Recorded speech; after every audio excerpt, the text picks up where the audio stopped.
Hey everyone, welcome back to the channel. My name is Kevin from Ezekiel Defense Shooting here in North Carolina. And with me on the show for the first episode ever is a good friend of mine, Paul. Hey guys.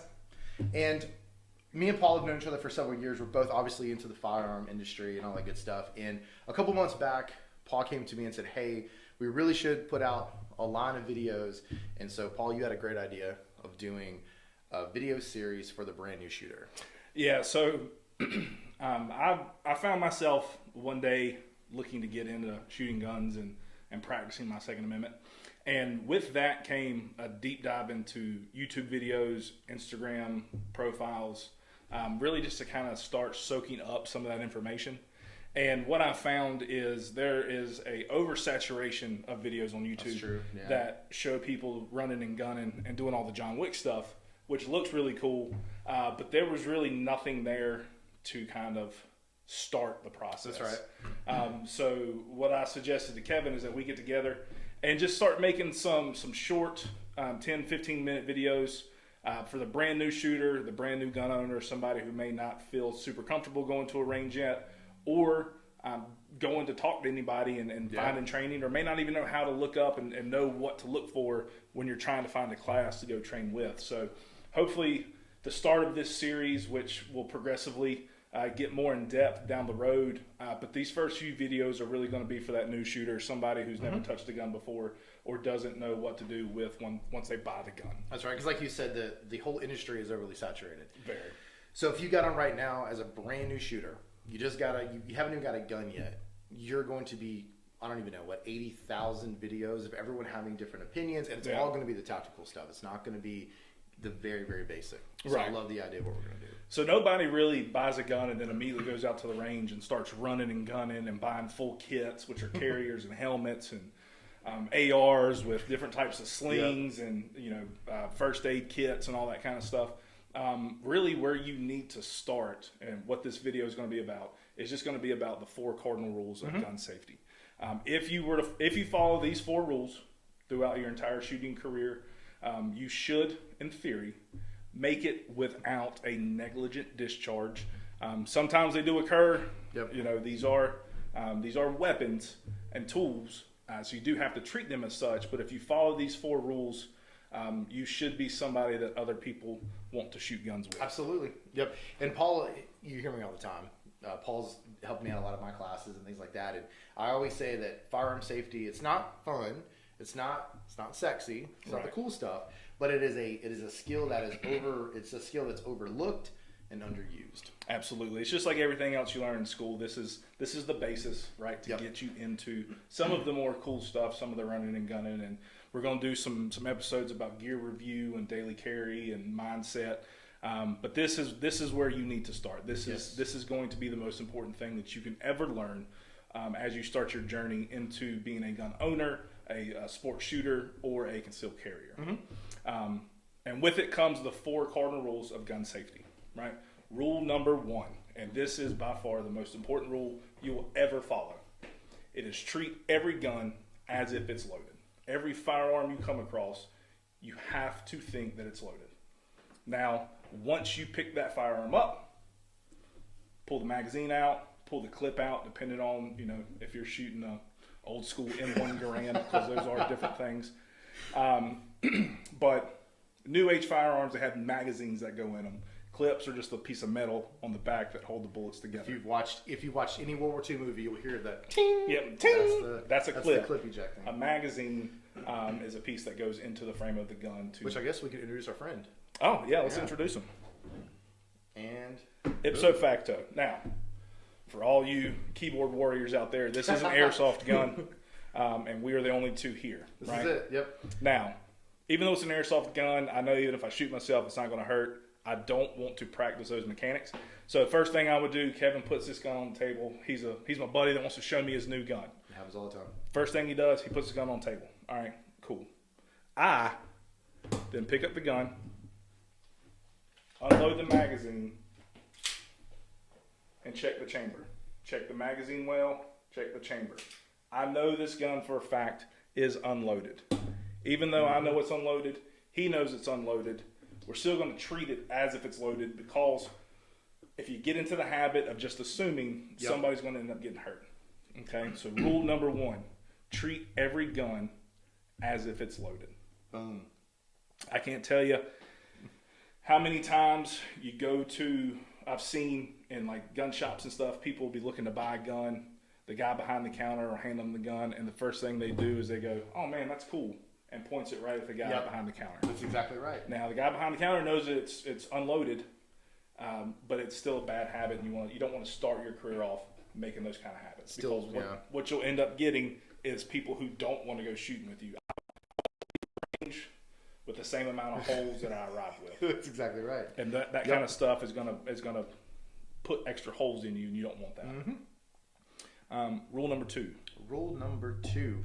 So we did number 1. Number 2 is just as important as all the other ones, and that for me is keep your finger off the trigger until the decision to shoot has been made.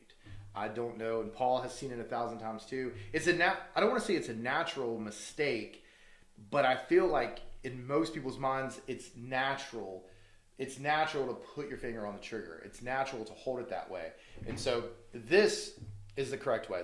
You can see, obviously, I have a good grip, but my index finger is way off outside of the trigger. Like, it's way up onto the slide. That is the correct position. You see this a lot because it's natural. This feels very natural. We've also been really affected by Hollywood. Every movie and TV show you watch, even when it's a police show, NCIS, whatever, you see this. You'll see this activity. You might even have friends or family that will do this as a natural resting place for their finger. That is incorrect. You always keep that finger off the trigger. It's very, I know that it's so simple to say, but I promise just keeping that finger off the trigger will definitely, like Paul said, keep blood in your body, keep blood in the other people, and then you'll arrive at the range and leave with the same holes you came with. I know, like I said, I see it a lot too in like a lot of the beginner courses we do, where it's a very natural. Somebody's on the range and they're getting their sights aligned. Again, we're in a building. There's no one here, and of course it is airsoft and it's unloaded, right? When everyone's trying to shoot, you see this a lot. Their finger's always constantly on that trigger, and I understand it feels good that way, but Paul has a really good explanation. Even right now, if I was pointed out, or maybe just talking to Paul on the range and my finger's on the trigger, if just a bug flew into my face and I just was like, oh my God, immediately we have a bad day. Yeah. And that's something that you'll see with a lot of new shooters, because the way guns are built nowadays is they're built to just be comfortable in your hand. Yeah. Right? Yeah. They want these guns to be comfortable so that you'll buy their product and go out to the range and shoot with them and praise them so they can sell more guns to other people, right? But you have to be conscious of not having your finger in the trigger well, right? So what you do is every gun has a little piece of frame right here. So the frame is the piece right here that's usually polymer, unless it's a 1911 or some type of SIG gun that weigh 8 pounds. But there's going to be a piece of frame that runs right here underneath the slide. The slide is the piece that goes back and forth on the top. The frame is the piece on the bottom that stays still. It also is attached to the grip, which houses the mag well, where you put your magazines in. So on that frame, you just put your finger right there underneath the chamber. Okay. If you're a left-handed shooter, underneath where the chamber would be if it's on the other side. Okay. Right here. This is going to keep you safe. This is going to keep other people safe. Because as a new shooter, you're going to be nervous. You're going to have questions. You're not sure you're doing things right. But I tell you what, if you're a new shooter, if you keep your gun pointed away from people and your finger on the frame of the gun and not in the trigger well, which is this little piece right here surrounding the trigger so it doesn't get bumped and accidentally fired, people are going to be okay with whatever you do, right? If you got questions, if you don't know what you're doing, that's perfectly fine. What you'll find in this industry typically is if you go to a range, there's going to be somebody there that's willing to answer your questions.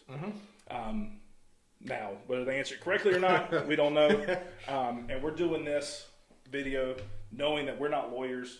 This is not legal advice. These are just the accepted four cardinal rules of gun safety. It doesn't matter. You'll have people talk about the importance of the order. It doesn't matter. All four rules are as important as the other ones. So it doesn't matter what order you put them in, but you just need to make sure to follow them. Okay. Rule number 1: treat every gun as it's loaded. Rule number 2: keep your finger out of the trigger until you're ready to pull the trigger. Okay. Now, rule number 3: don't point your gun at anything you're not willing to destroy.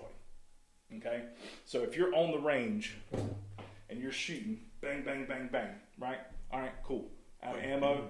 Naturally, what people do is they just turn the gun. Yep.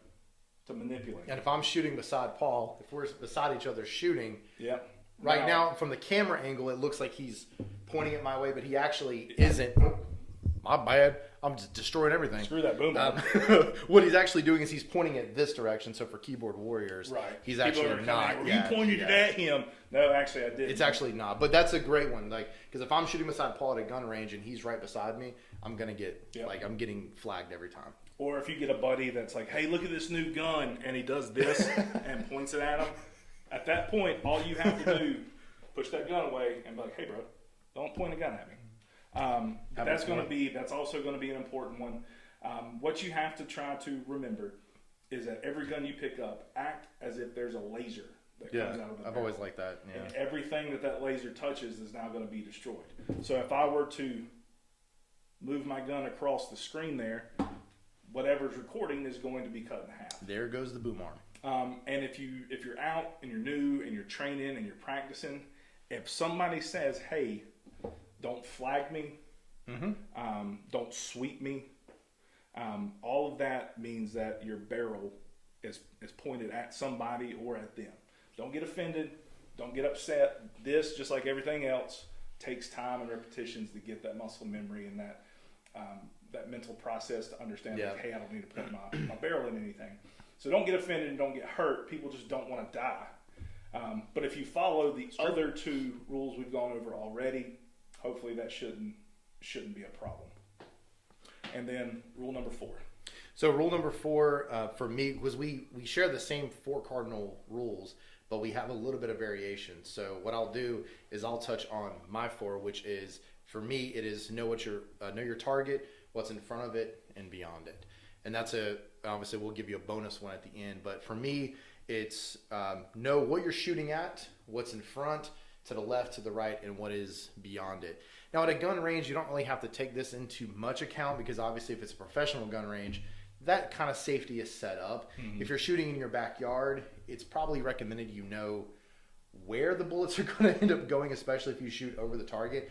But when we start diving into self-defense later, all of our self-defense topics, that's when knowing who you're shooting at and then who is around it, because you are responsible for every single bullet that comes out of here. You might be shooting at the bad guy who's an active shooter in a mall, but you are still responsible for anyone in the process or anyone that's there that gets hit by your bullets. Absolutely. That's something that you have to be cognizant of. If you're, like he said, if you're going to a range, a professional range where you have to pay money to shoot at their facility, this isn't going to be something that you really have to worry about because they're already going to take in those measures to put safety behind the target that you're shooting at. You're going to be shooting at paper or cardboard, whatever the case may be, but you're going to be shooting into basically a big pile of rubber at the back end of it. And that it's a tremendous amount of rubber that you don't really have to worry about damaging anything. If you have a really big gun, that shoots like a 50 caliber bullet, they're probably going to tell you can't shoot that in there because they're not equipped to handle the penetration that bullet's going to create. But if you go to any normal range, you're not going to have a problem. Where you're going to start getting into problems if you're just out practicing is going to be like at somebody's personal land. Like if they have a range set up, there's a couple ways that you can do it safely. You can, if they have a berm around everything, which is just a big dirt pile or big land mass behind the targets, you're going to be okay. But like Kevin said, you are responsible for every bullet that comes out of your gun. So if you happen to shoot over a berm or happen to shoot in a direction that is not safe, you are responsible for whatever damage that bullet might do. Whether that be a person, a house, a boat, a car, you're going to be responsible for that. So as you're going into this journey, just make sure that whatever you are shooting at, there's safety behind it of your bullet not hurting anybody or anything else. Absolutely. Should we give them the bonus one? Absolutely. Go ahead. Beautiful. So we share the same 4 cardinal, but I usually give a variation around 3. So let's refresh. 1, Treat all guns if they are loaded. Number 2, keep the finger off the trigger until the decision to shoot has been made. Number 3, I talk about knowing your target, what's in front and beyond it. And then number 4 that I usually say is know the condition of your firearm and know how to use it. So that really for me, the beginner itself, if you buy a brand new gun, obviously we know the condition. We know that it's new. We can see it out of the box that it's completely coated in about 80 gallons of oil. So we know that it's new. A lot of times this topic usually comes into the guy who's been shooting for a while or maybe hasn't shot in a while. So the gun's been in the console of the truck or whatever, Your car's not a holster. I knew that was coming. Or the guy who keeps like the gun in his like nightstand or whatever, and he hasn't shot it in 5 or 10 years, and it's not oiled, it hasn't been cleaned properly. And then they come to a class, which is awesome. I'm glad that you're here, but then you have issues on the range. They want to know why the magazines aren't feeding, while the gun's constantly jamming, and then you take a look at the gun and it's a complete rust bucket. So my number 4 is always know the condition, know the condition of it, and then how to use it. That for me is like the finger on the trigger thing is a huge one, but it actually is really, really for me risky when someone brings a rusted gun to a range and then it's constantly malfunctioning over and over. And it's not even little things like double feeds or whatever. It's even to the point to where the hammer on the revolver is so rusted that they're actually having negligent discharges on the range because it's so rusted. And that's something that you'll get into as you start this journey and you buy your first gun or you own your first gun, whatever the case may be. It's just like anything else. It needs upkeep, right? It's like a car. You have to change the oil in your car. Well, you got to change the oil in your gun too, right? You have to clean out the crap that's inside of your barrel, inside of your chamber, and every once in a while you got to do a deep clean and clean out the trigger housing and all that kind of stuff. So just like anything else, it takes maintenance and upkeep. If you buy a high quality gun, Glock, M&P, SIG, you're going to be able to get away with not keeping it as clean because they're made to kind of run dirty. That's why they're so popular. But if you're buying your first gun and you're buying one of the kind of lower brands, that's perfectly fine. It's just going to take a little bit more upkeep. And every gun they work differently. They all have proprietary information. So if you're going to go buy a gun or you're going to own one, go figure out what you want.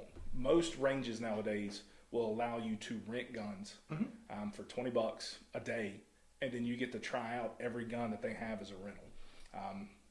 I would suggest buying or renting in a caliber so you're not bouncing back and forth because they are going to require you to buy their ammunition when you're testing out their gun. So a lot of stuff that we're going to deep dive into in different episodes. It's not really for this one, but stuff to just be aware of, start thinking about. If you're going to make that first purchase, if you go somewhere and you're looking for help and they're not giving you help, there's 100 gun shops in our area. Go find somewhere else. You're going to find somebody that's willing to take the time and talk to you. That whole mentality of I'm better than you because I know more about guns now, it's kind of going out the window. This is much more of a learning atmosphere and not, well, you should know this already. So if somebody's treating you like they don't like you or they don't have the time for you, just go somewhere else or get somebody else to help you. You're going to find somebody that's willing to take the time and explain everything to you. If not, hopefully we'll have some more videos out soon that'll kind of explain all that information for you so you can go in at least feeling prepared and knowing kind of in the general direction that you want to go. Now, Kevin and I are not experts. We're never going to claim to be experts. We've got a couple decades worth of shooting under our belts, just in life. And we're not the experts on anything. And our way is not the end all be all. You're going to find a lot of people who say, this is the only way you should do it. Well, maybe for them, but you also have to figure out what works for you. Okay. So keep that in mind. We're trying to give you building blocks for you to go out on your own and figure some stuff out. So if you have questions, if you have comments, obviously please feel free to leave them. We will answer them, and if we don't know, we'll tell you, hey, we don't know, but we'll find out for you, and then we'll go find out the answers. Because again, I'm not going to know everything. Kevin's not going to know everything, but hopefully together we can at least provide you with an answer. Yep. Before we close out, I mean, I agree with Paul. The gun community can be a toxic place. It's a really cool place, like just like anything you get into. If you're into racing or dirt biking or whatever, there's always a community. And the gun community is cool if you meet the right people, but it is extremely toxic when you meet the wrong people. Yeah. Because if you meet the toxic people, it's going to be that constant gun snobbing, or the people who want to tell you to, well, you're doing this wrong, you need to buy the $5,000 Gucci setup, that kind of stuff. We're not here to do that. For us, the whole benefit is telling you correct, concise information, and then letting you make the decision on where you want to take that. So we hope that you enjoy the video, and there'll be more coming out in this kind of new series of like the brand new shooter. And again, like Paul said, if you got questions, drop them below. We'll put an email, hit us up, whatever. And we appreciate you guys watching the video. Yeah, thanks for watching. And remember, these 4 rules are across the board. You'll find every instructor has these 4 rules. And then Kevin's caveat of a 5th rule is one that's important and you need to know as well. But I guarantee you, at some point in time, somebody's going to comment that our rules are out of order. So just be aware, there's going to be trolls no matter where you go. Nobody actually wants you to be successful. That is true. Keep that in mind. None of these rules are more important than the other. They're all equally important. That's right. So make sure that you do follow these 4 rules, and hopefully doing that can keep you safe and everybody else around. Yep. And find Ezekiel Defense Shooting on Facebook. And again, shoot us a comment, a message, DM. I don't care how you do it. Smoke signals. Send up whatever you need. A pigeon. We'll help you out. Yeah, whatever. Is that a pigeon? That was impressive. Was that more of a dove? No, I think that's... I don't know. Whatever. I'm not a bird guy, but whatever. Thank you guys for watching the show. We appreciate it. Stay safe. Until next time. Shoot them straight. Your car's not a holster.